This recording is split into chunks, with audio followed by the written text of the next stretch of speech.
Yes, I am Bully McGuire. I went to the theater like this. And boy, did I have a good time.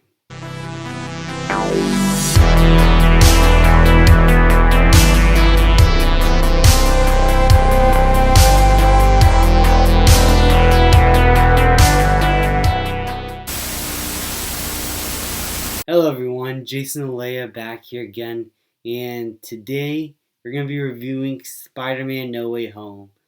Finally, this damn movie is finally out. We could finally discuss it, but this is going to be spoiler free, so don't worry.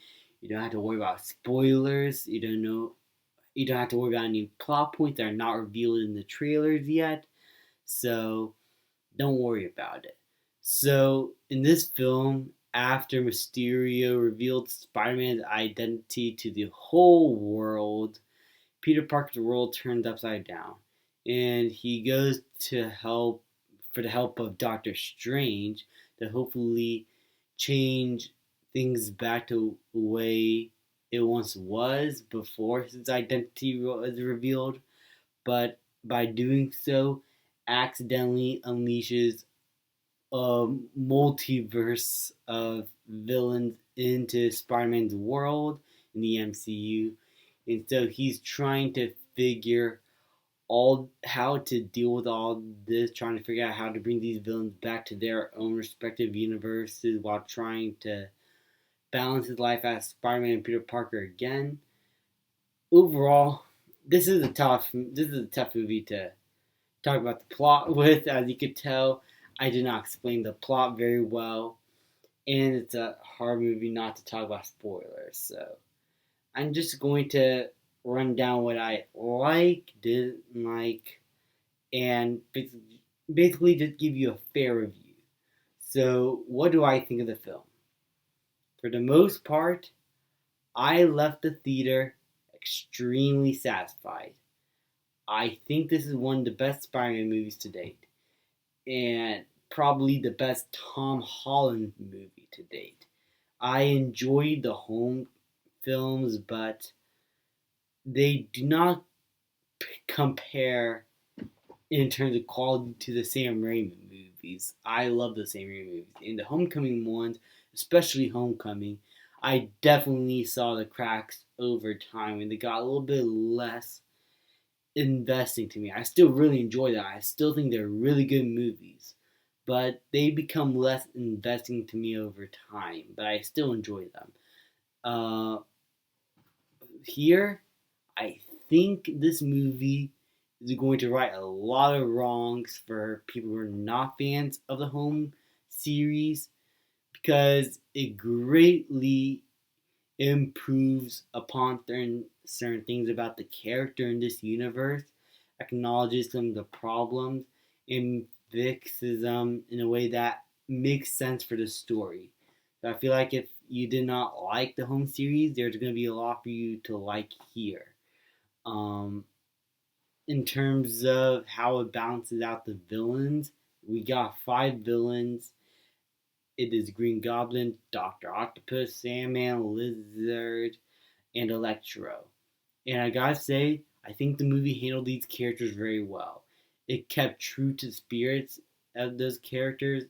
It understood them very well that they're people and not monsters. It portrayed them in a way that makes sense on where we saw them last time in their previous films. So, in terms of continuity with the Raimi and Webb films, I think it handled the villains very well, but particularly Doctor Octopus, Electro, and Green Goblin most of all. These three villains are marvelous here. Jamie Foxx gives a much better performance, had a much better character here. While his motivation may seem a little lacking, it is made up for great moments with the character and a great emotional depth to him. Dr. Octopus is still amazing. Alfred Molina does a great job once again. He's not phoning it in. His character development was also really cool to see from where we saw him from last time. and Willem Dafoe as the Green Goblin. Holy shit. Oh my god. I loved him. His performance is just as good as it was in the first film, and he is mostly the main antagonist here. He's the one who we are most threatened about.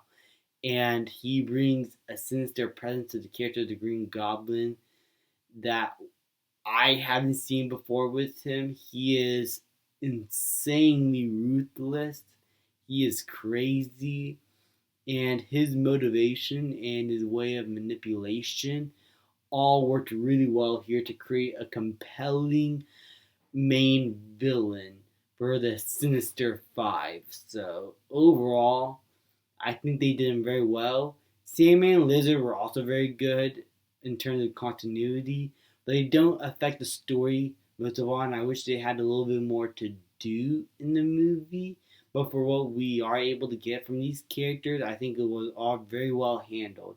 Basically, the villain stuff was great, but also the moments with Peter Parker trying to struggle with his identity, I thought that was all handled very well too.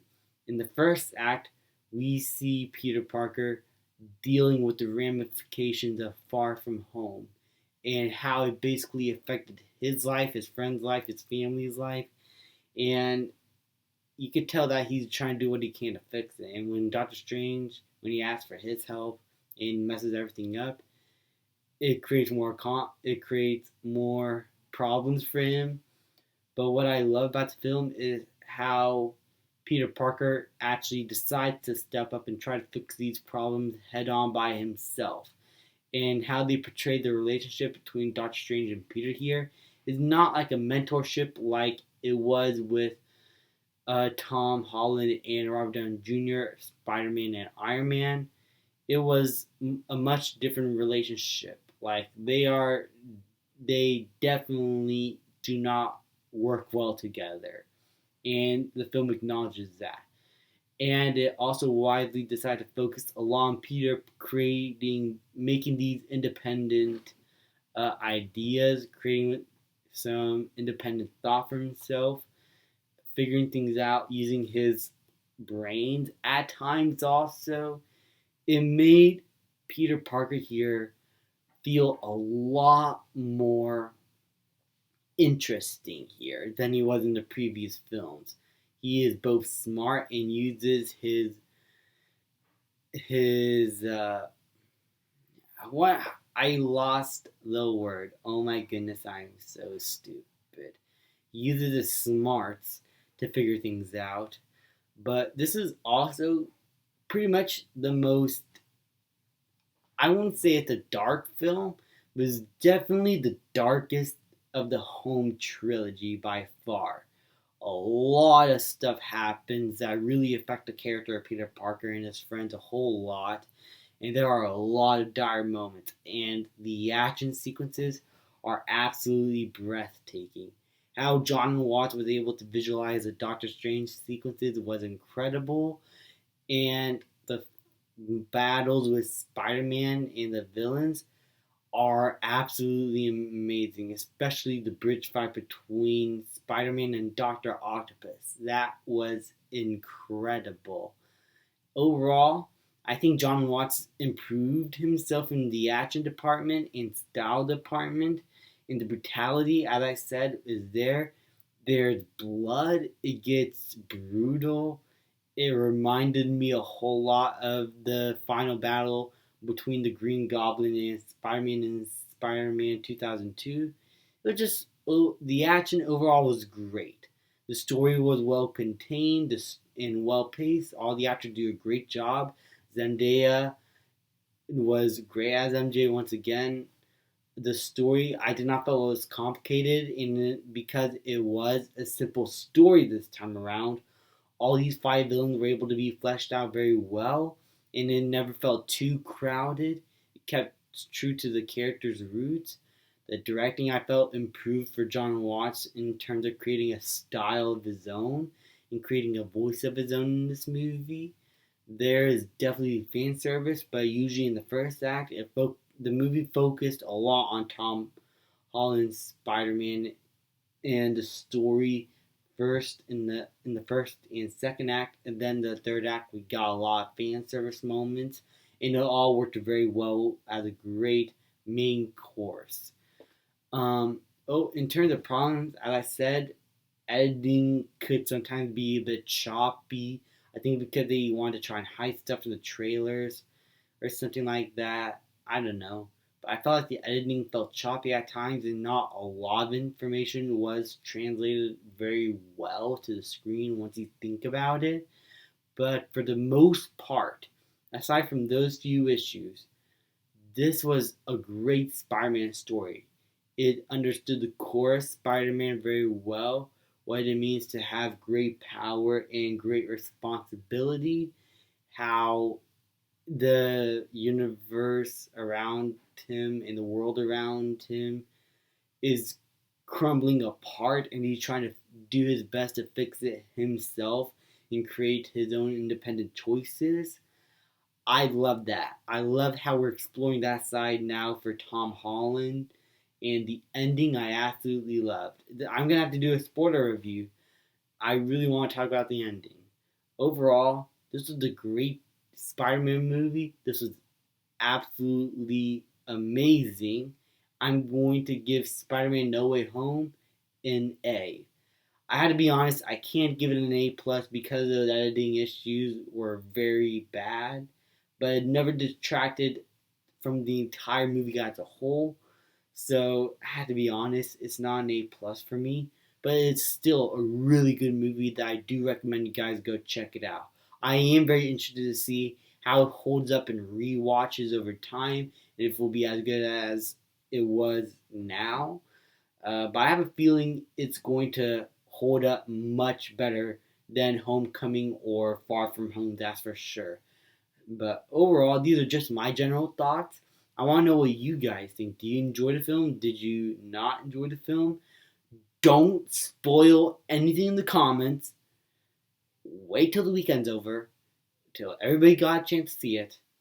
Then we could really talk about it. Or my spoiler review. Okay? So, thank you guys so much for watching. Please like, subscribe, comment, and I will see you guys next time.